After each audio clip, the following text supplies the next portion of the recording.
नमस्कार, प्रणाम। मैं हूं गोविंदा। হিরো নাম্বার ওয়ান খ্যাত বলিউড অভিনেতা গোবিন্দ এবং তার স্ত্রী সুনিতা আহুজার বিচ্ছেদের গুঞ্জন নিয়ে নেটিজেনদের মধ্যে বেশ আলোচনা সমালোচনা চলছে।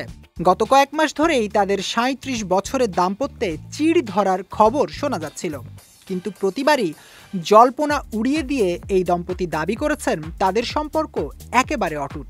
সম্প্রতি গোবিন্দ তো বলেই দিয়েছেন তাদের আলাদা করার ক্ষমতা স্বয়ং ঈশ্বরেরও নেই।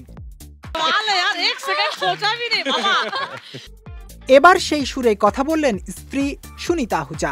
মন্দিরে পূজা দেওয়ার পর উচ্ছ্বসিত সুনিতা ভারতীয় গণমাধ্যমকে বলেন, অনেকদিন ধরে ইচ্ছে ছিল এই মন্দিরে আসার, খুব ভালোভাবে পূজা দিলাম, আর আমি দেবীর ফুলের মালা ও সবুজ চুড়ি পরেছি।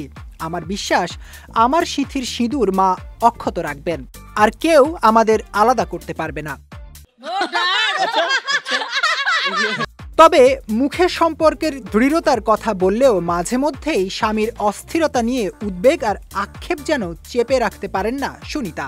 সম্প্রতি গোবিন্দ নিজেই স্ত্রীকে শিশু আখ্যা দিয়ে ক্ষমা করার কথা জানিয়েছিলেন।